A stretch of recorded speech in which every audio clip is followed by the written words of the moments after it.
성비위 사건으로 얼룩진 조국혁신당 얘기 잠깐 해보겠습니다. 본인의 이름을 건 당의 비상대책위원장이 된 조국 위원장은요, 오늘 첫 비상대책회의 주제에서 어떤 발언을 했을지 한번 들어보겠습니다.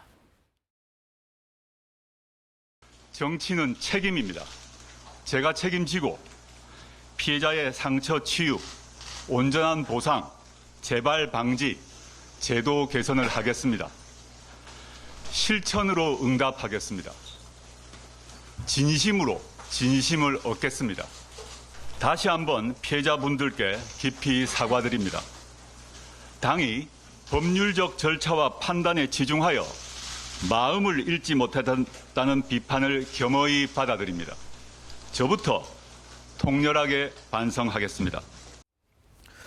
조국 위원장이 수감 중일 때 피해자 측에서 10장의 어떤 편지도 보냈지만 답장이 없었다고 했지만 지금은 책임을 지겠다, 반성하겠다. 이 각오에 대해서 어떻게 생각하시는지요? 약간 다소 늦었다는 점이 좀 안타깝게는 생각이 되는데요. 네. 지금이라도 지금 오늘 밝힌 일성처럼 마무리를 잘 지어야 되는 겁니다.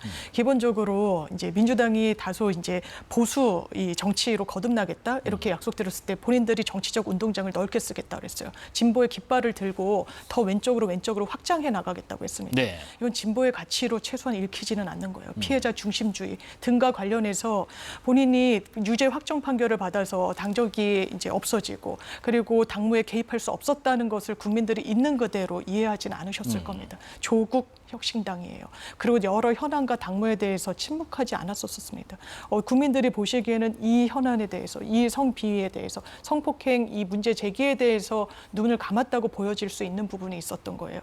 그렇다면 그 지탄을 조국이라는 정치인이 가장 크게 받을 수밖에 없는 국면이고 지금이라도 본인이 비대위원장직을 사실상 수락한 거 아닙니까? 그렇다면 첫 과제는 아무래도 이 당내 혼란이 가중되고 있는 이 부분에 대한 매듭을 정확하게 지어야 됩니다. 그리고 피해자들이 원하는 바를 정확하게 청취하고 거기에 따른 대안을 내야 된다고 생각합니다. 사건의 조치를 위해서 무엇부터 했어야 혹은 해야 한다고 보시는지요?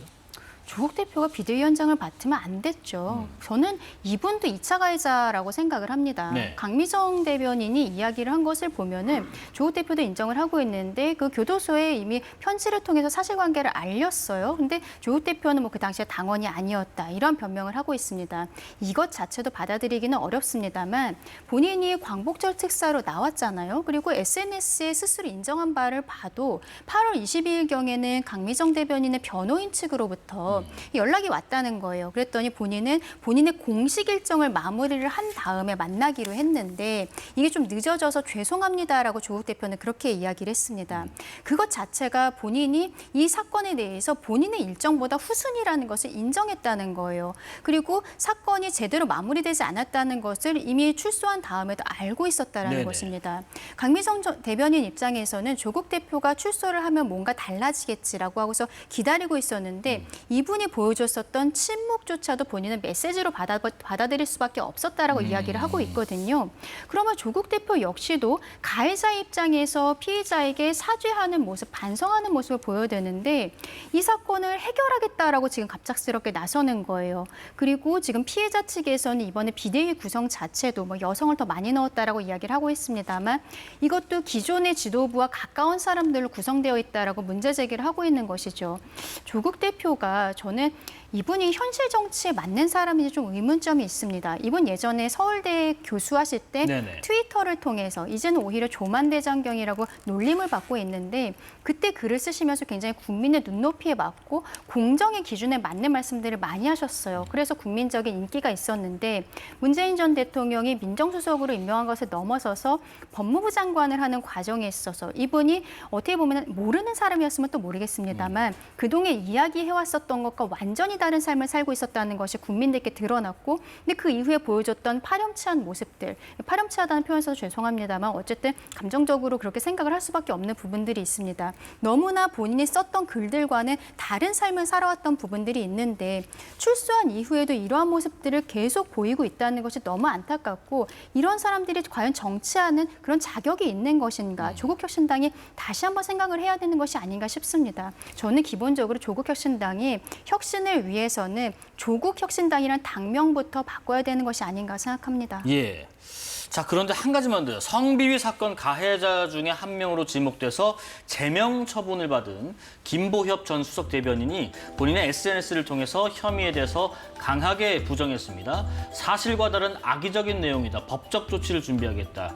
이런 성추행 희롱은 없었다라고 했는데 추미애 법사위원장이요. 뒤늦은 가해자의 커밍아웃이 석연찮다 하면서 조국혁신당이 외부 전문가에게 조사를 위탁해서 즉시 취해야 할 조치를 미루고 회피하는 사이에 진실 게임으로 전환되었다고 비판을 하고 있습니다. 이 상황 어떻게 보고 계신지 한번 의견 들어보겠습니다. 제가 이 장문의 글을 보고 네. 받은 인상은 이제 저희가 수사기관이나 이제 재판 중에 내는 변호인 의견서 같다라는 인상을 받았어요.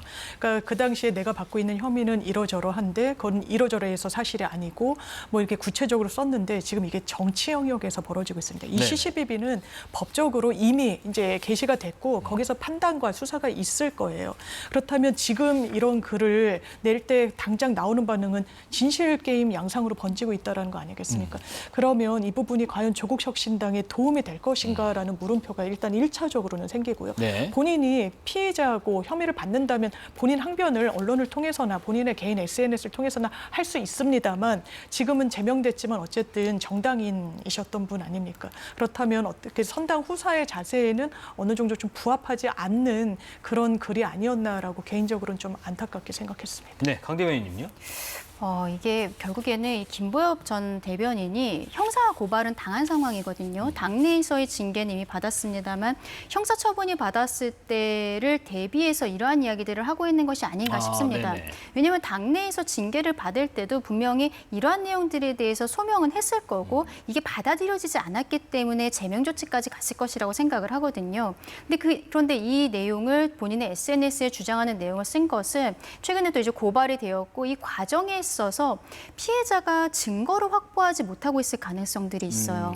왜냐하면 과거에 있었던 일이고 뭐 택시에서 있었던 일 이런 것들을 뭐 안에 있는 CCTV나 이런 것들을 피해자가 가지고 있기가 좀 어려운 부분들이 있고 결국에는 피해자의 진술만 남아 있을 때 거기에 대한 대비로서 이런 글들을 올린 것이 아닌가 싶습니다. 네네. 근데 이거는 형사처벌 과정에 있어서 본인이 어필을 해야 되는 것이지 장 변호사님 말씀해 주신 것처럼 지금 정치 쟁점화되고 있는 상황에서 이런 이야기를 하는 것은 조국혁신당 입장에서도 굉장히 곤란할 수밖에 없거든요. 그리고 시기적으로도 이분이 징계를 받은 것도 꽤 예전에 있었던 일인데 조국 대표가 비대위원장으로 되자마자 이런 글을 올렸다는 것은 국민들께서 보시기에는 조국 비대위가 이분을 오히려 끌어안아 주려는 것인가? 그러니까 피해자가 그동안에 얘기했었던 가해자들이 지도부와 가깝기 때문에 좀 그 과정에서 2차 가해 같은 것들이 있었다는 네네. 이야기를 한 부분들이 있잖아요. 징계와는 별도로.